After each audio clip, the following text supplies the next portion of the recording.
I get messages every day from like PTs and coaches being like, if you can give me 8 weeks of your time and we can post your transformation, I'll coach you for free. And I'm like, what transformation? Why are you trying to... When have I said in my platform that I've wanted to transform? If you told me 5 years ago that I would be doing this social media as a job, I would laugh in your face.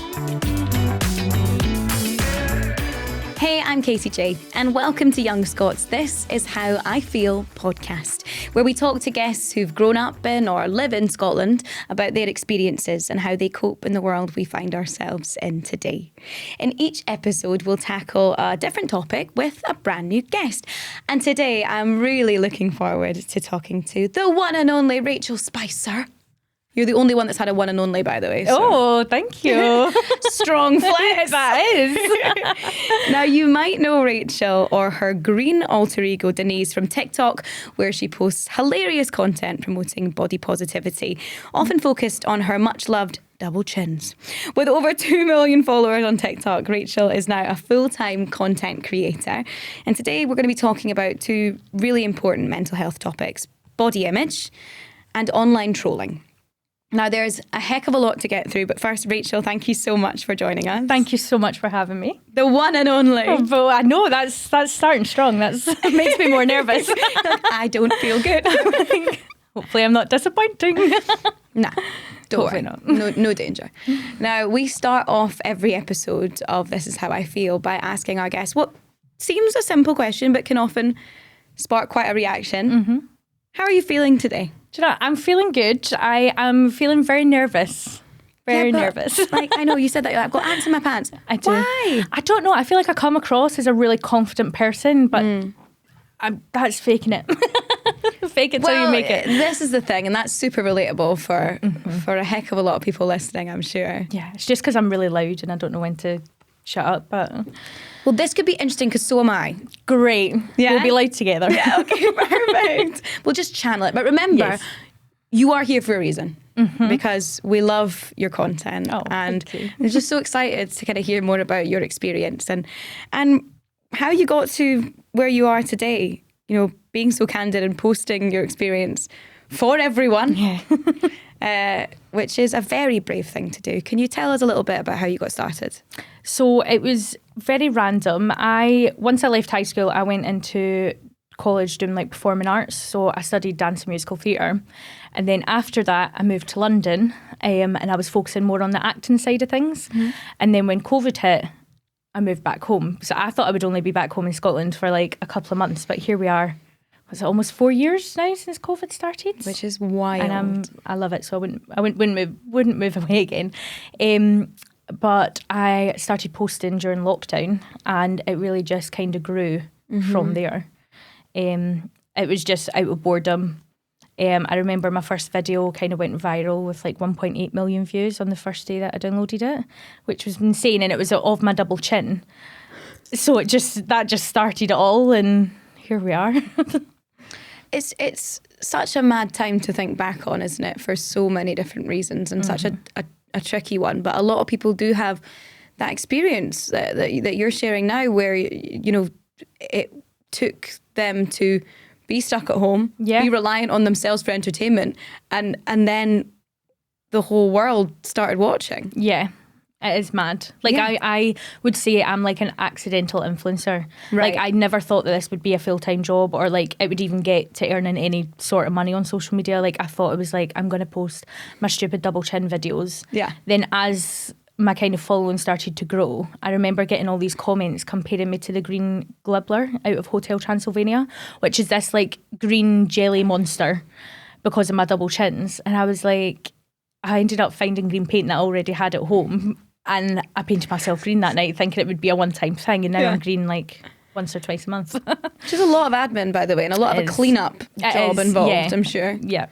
Especially in the shower, because that's how I take it off. Like, I'm glad you brought up the shower, because I was going to mention it. I thought, no, green shower drains. Green shower, okay. Mm-hmm. Anytime I'm green, because I just take it off in the shower, then I have to do like a deep clean of the shower after it as well. So it's like, you thought a Lush bath bomb was a lot of cleanup. Yes. Well, try the green paint, especially the amount that Denise needs. it's brilliant though. And it's amazing to be able to channel that experience that you know, realistically, it's not a million miles away from performing arts. No. Which is what you were doing before. Yeah. But to have that freedom to be your own director, your own editor and everything as well, you've got that control that you probably wouldn't have if you were still pursuing that in London. Mm-hmm. No, 100%. Another thing that I think is really interesting is we started talking about that general kind of anxiety about opening up and being on a podcast and the vulnerability that comes with that. I don't know about you, but do you find that a lot of people who pursue dramatic arts and entertainment are, once you dig a little deeper, some of the most insecure people you'll meet? 100%. Yeah. Like, I think that's where my kind of like my body image struggles came from, is when I went to a performing arts college. Because in this industry, well, not this, that industry, you are constantly getting compared to the person standing next to you, to everyone in the room. And for me, like, I'm 6 foot, I'm a tall girl, and I've always been larger. And like in college, I knew that I was the biggest person in the room. Like, I knew that, I could see that, I was told that.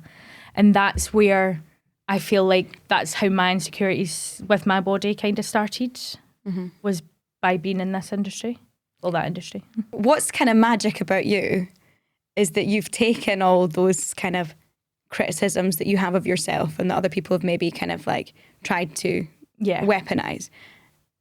And you have made such an incredible platform for yourself. And you are using that. You've got funny bones, obviously, and you're just using that to go, okay. Yeah, I feel like I'm trying to like turn the negative into a podcast. Yeah. Like, if that, Denise would never be a thing if it wasn't for negative comments comparing me, trying to hurt me, thinking, comparing me to this green monster. And that's when Denise started, and thank goodness I did, because I love her. She's part of me. She's my confident alter ego. Yes. Yeah. Sometimes I think that the best way to shoot down hate or criticism is to like get ahead of the joke. Yeah. That's definitely a coping strategy that I've got. 100%, yeah. Yeah. And I feel like that's your videos in action. You're like, oh, okay. Yeah. Well, thank you for the money. Yeah, yeah, exactly. I feel like a lot of trolls online as well don't understand that I'm like, by commenting, by liking, like, that is gaining traction to the video, which makes it do better in the end as well. So it's just silly that they even comment the things that they do, type thing. Why are you so obsessed with me? Yeah. I mean, I would be obsessed with me. Absolutely. So what kind of key things have shaped where you are today then? Essentially, you were on a path. The path was shut down because the world was shut down. And then you started doing this. And how has that led to where you are today then, from that first viral video? So just by posting. Yeah. And it wasn't until, so when COVID happened and I moved back home, I got a COVID job with the government. Right. So it was like working on this COVID-19 survey. So when COVID stopped, like, was stopping, I was like therefore actually going to like lose my job. Well, my contract wasn't being extended because COVID wasn't a thing anymore. And it was... it was actually my mum and dad. I've got very supportive parents, and my dad at the time was like, look, you've started to make a bit of money on social media, like, you're still living at home, you don't have a mortgage and kids, and like, your time to try would be now. So it was actually my mum and dad, which I thought would be the opposite, where they're like, no, you need to get a job and get stable and all that. But they were the ones that actually pushed me and kind of gave me the support to say, go and try while you're here, like, we've got your back, which is so great. And I'm just so lucky that I ended up actually working out great, because I've now been full-time for a year and a half. Oh, tax return. Wow. Yeah. Oh, yeah, I've just paid my tax, my first tax.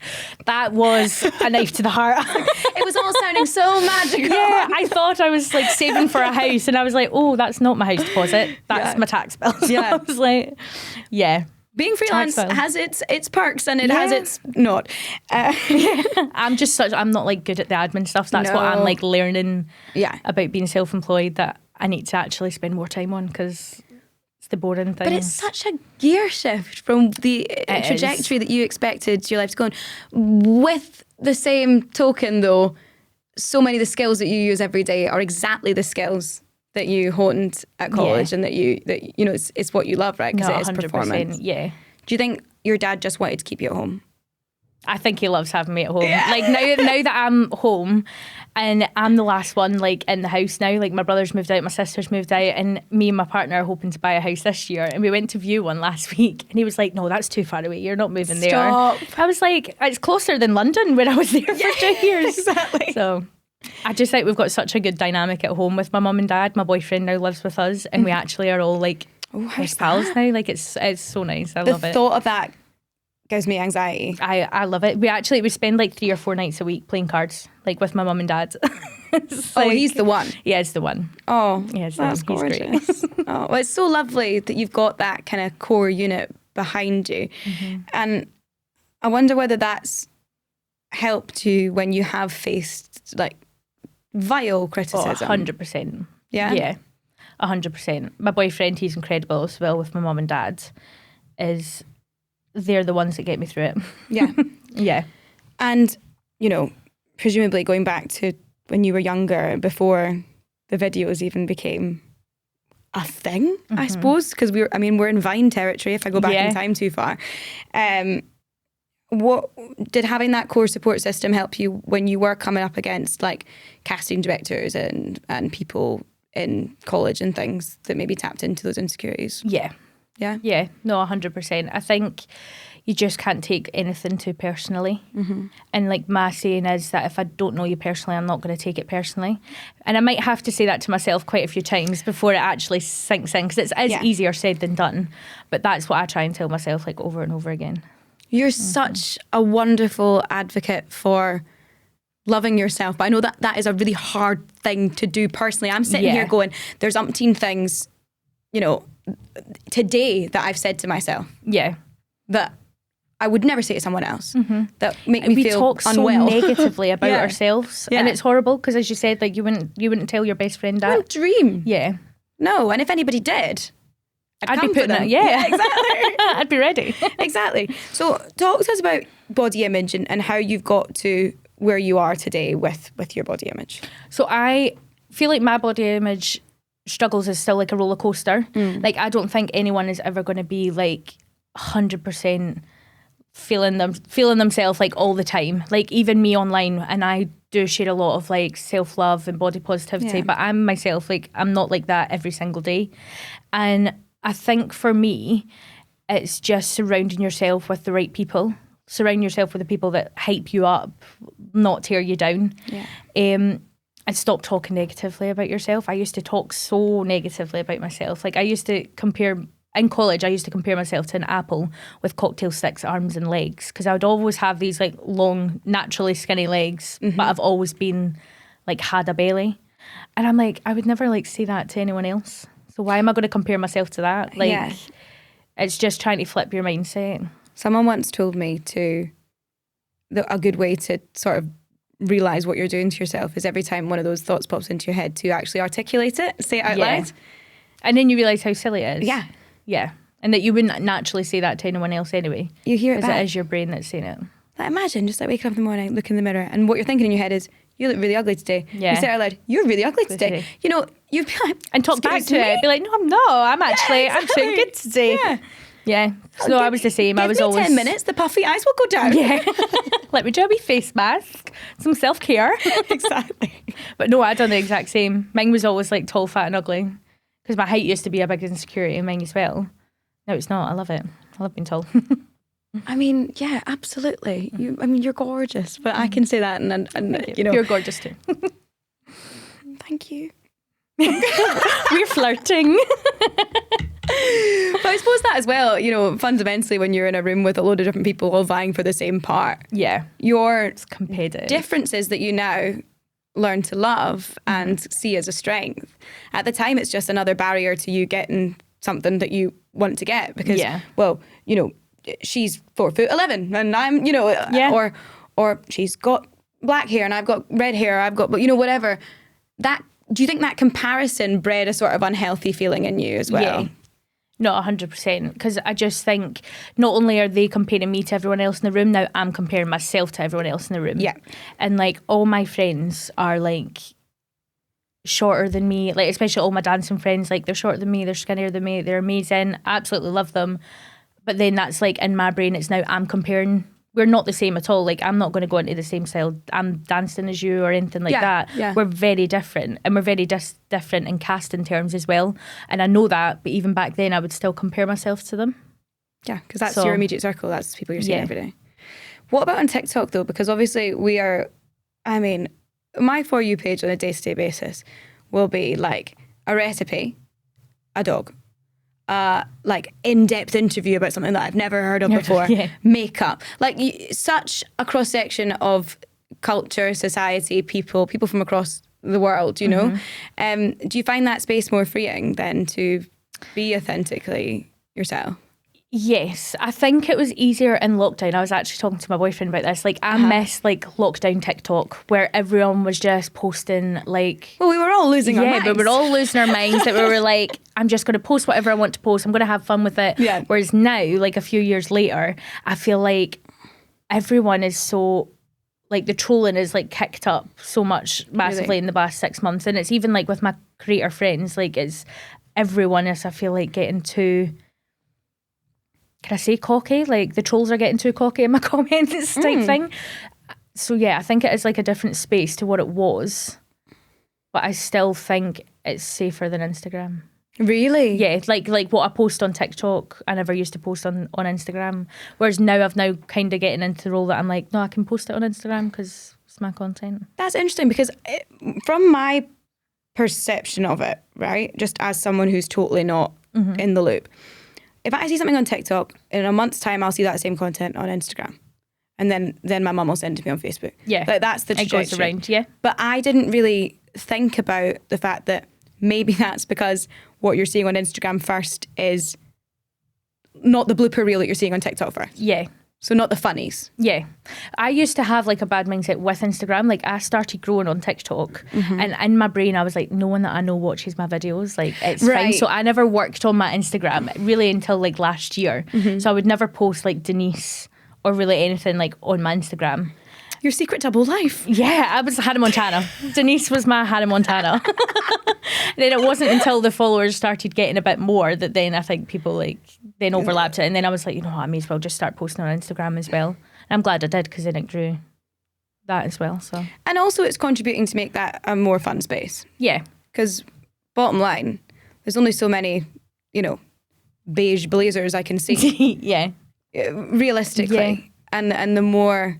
I just feel like Instagram, because it used to be a photo platform. Yeah. It used to just be all photos and like posing and doing that. Whereas now, because they've done reels, like I'm enjoying Instagram more because of the reels, because I feel like you get more personality with someone's videos rather than a static photo. Yeah. Where it could be anyone. Yeah.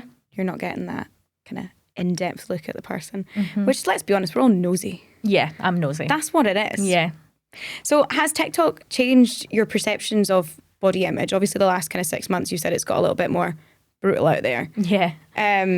But there's a lot of love on that platform too. Oh, 100%. So is that just like a microcosm of everyday life or what? I think with me, the positive always outweighs the negative. Yeah. But the negative can be really negative. It really just depends what mental space I'm in at the time. Like if I'm already having a bad week, not feeling myself, then I feel like the trolls they hit the insecurities. So if I'm already insecure about it, you're digging in deeper. Yeah. Or on the other hand, it'll be like, I've now got a new insecurity because a certain group of people have then said this, that now it's made me overthink. And fixate. Yeah, and then fixate on it. So I feel like you get it from both ends, that I'm like, either you're going to make my insecurities worse that I already have, or you're going to give me new ones. No. So it's great. But I think with the job, and because now I've been doing this for like a year and a half, 2 years, I'm getting used to it now. Which is quite sad that creators that have to like just kind of hear these things about themselves, and you don't clap back, you don't comment back. This is what I was going to say. Like a little, is there a handbook? There's not a handbook to this, obviously, but if you could give anyone advice who maybe has seen these ridiculous comments kind of trickling through to help you keep a clear mental health headspace about it. So I would say ignore it. Right. Talk about it to like your friends, your family, your boyfriend. Don't talk about it in your comments, because there's been so many times when it first started happening to me that it's just banging your head against the brick wall. These people don't know you, you don't know them. So you're not going to make them see any different. That's their opinion on you, and that's none of your business. That's their business. Then I have to remind myself, don't know you personally. I'm not going to take it personally. Or if I wouldn't come to you for advice, then I'm not going to take your advice. Because I get so many people in my, like, because of it being like my body image, I get messages every day from like PTs and coaches being like, if you can give me 8 weeks of your time and we can post your transformation, I'll coach you for free. And I'm like, what transformation? Why are you trying to, when have I said in my platform that I've wanted to transform? Like, calm down. So I'm not going to take your health advice or your dietary advice or anything like that, because that's what all my trolling is usually based around my weight and my body. Yeah. Which actually I feel like I can deal with. What I can't deal with is actually when it's not about me. That sounded so self-absorbed there, but when it's not about me, when it's like about my like boyfriends or like my relationship or my friends, because I'm like, I put myself out there on social media. That's my choice. It's my platform. But I can't expect my friends, my family, my boyfriend to also be like involved in my videos and put their self out there, because that is a lot. And I feel like I always say, trolling comes in waves and you just have to ride the wave. The last wave I had was a video with me and my boyfriend that went viral. And then it was everyone going in on our relationship and kind of going in on him. And that's when I was like ready to fight. That's like, I was like struggling with that more than, like, don't get me wrong, that video had all the fat comments, the stop eating, the go to the gym and all the usual. Didn't care about that. It was the caring about the ones about my relationship or like my boyfriend, because I'm like, he's just got in one of my videos. Yeah. He's just been a supportive boyfriend. Yeah, totally. So can you imagine in any other context giving someone unsolicited advice about how to live their life? Yeah, like going up to someone on the street and being like, you need to go to the gym. I'd be like, thanks. Like, that's where I'm going. Actually, I'm on my way there. You know nothing about me. Yeah. But yeah, and how does your family and your boyfriend, obviously that's the most recent example as well, how did he take it? Was he reading the comments or was he trying to ignore it? Or? No, he really doesn't care. Oh, thank God. Like, he really does. Yeah, he's a very confident guy that he's like, that's the type of guy. That is the guy, everyone. He like calms my brain down. Exactly. Like, we very much balance each other out, which is good. Like, he's my anchor, which I need. So it's good. I picked a good one. I'm so delighted for you, because it's so important, isn't it? Especially when your mind starts playing tricks on you and you start to fixate on the negative or the things that maybe have brought out an insecurity of yours. To have that sounding board that's going to go, I love you, you're beautiful, you're fine. Yeah, no, 100%. Yeah. Wow, I'm so pleased to hear that you've got a lovely man and a lovely family around you. And you have built a community of over 2 million followers. Now, they're not all horrible pests. No. In fact, the majority, I would say, are absolutely lovely. Yeah. Call them my chickens. Your chickens. Now, what do the chickens and the good eggs do to bring you up?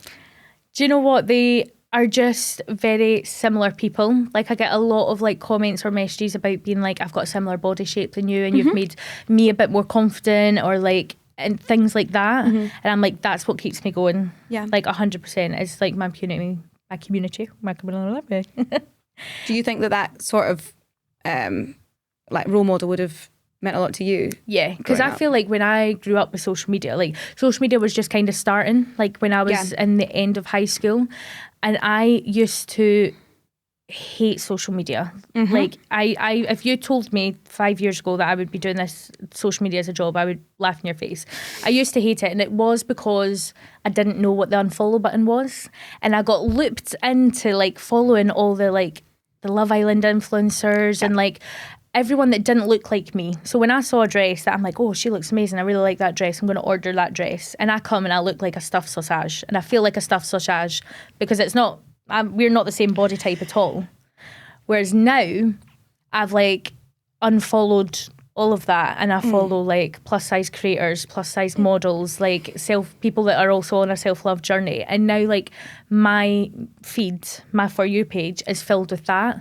So like my relationship with social media completely flipped as well. Yeah. And I think a lot of people need to do that. Well, because otherwise you're constantly trying to, contort yourself into a box that ain't for you. Yeah. And what an uncomfortable way to live your life. 100%. It's going back to the comparing yourself to other people, that you're not anywhere, like you're not similar at all. It's interesting though about the social media thing, because I remember when we were growing up on the telly, there was a big push, like, do you remember Colleen's Real Woman and like Gok Wan and things like that that we would watch? And it would be like, love yourself, love your body. And I was like, all right, we're on something here. This is class.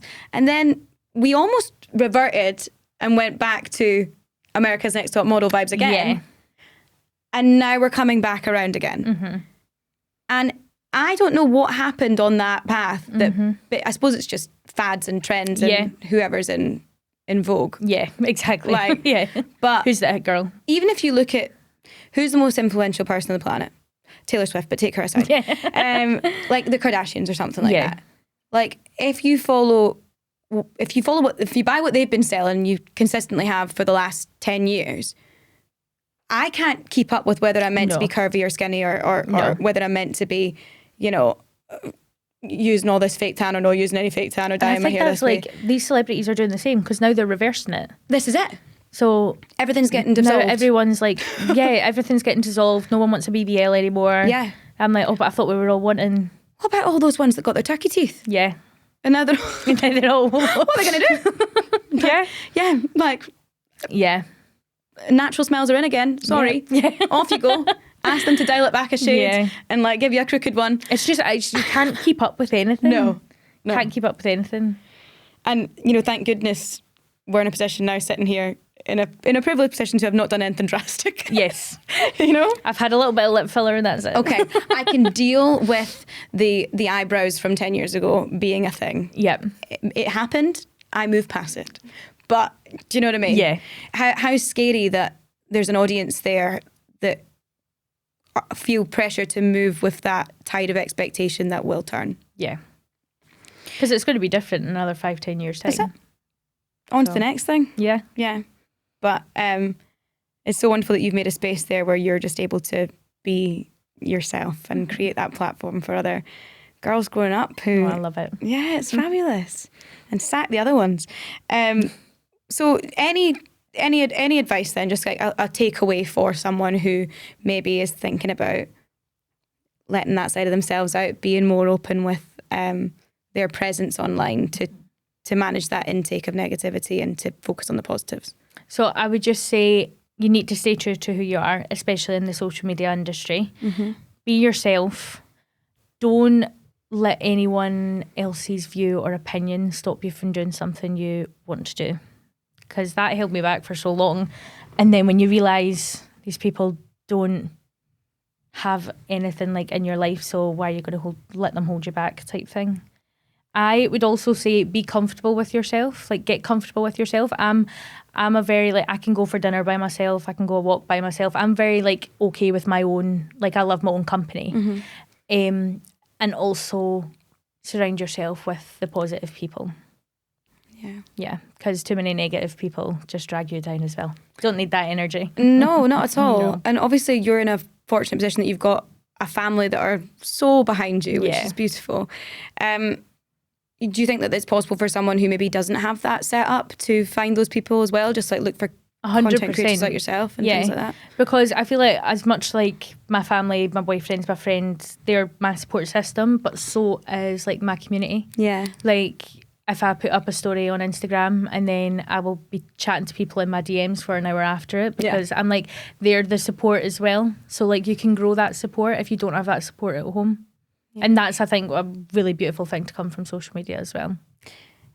It's just so fascinating that this was all born from a time where you literally couldn't speak to anyone, couldn't leave the house. Yeah. And now it's mad when you think back at that. Yeah. We were allowed to go out for like an hour a day, an hour walk a day. Uh-huh. And the world has in many ways changed a heck of a lot since then. Maybe we can go out now, which is nice. But your whole life has changed. Yeah. What's the big moment where you think that's when it happened, that's when it changed?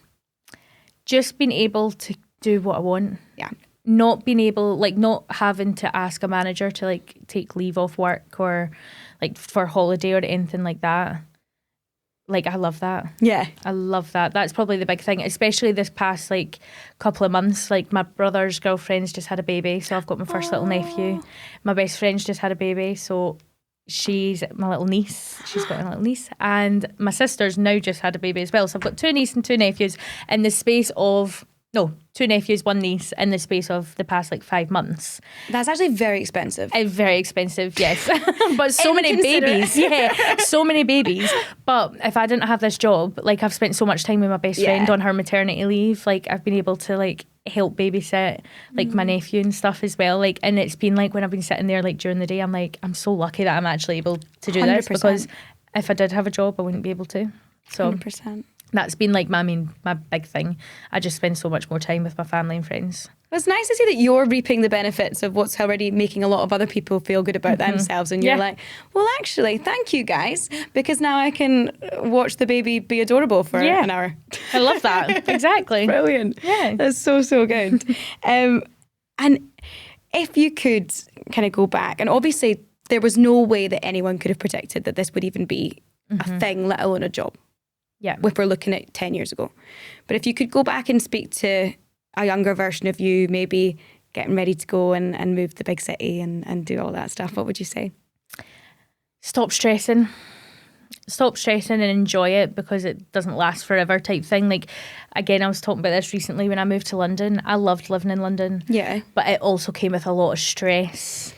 I was a bit lonely. I was a bit depressed at times, and I wish I could go back and say, you're only here for 2 years, like, make the most of it, because I wouldn't move back now, but I miss living there type thing as well. Yeah.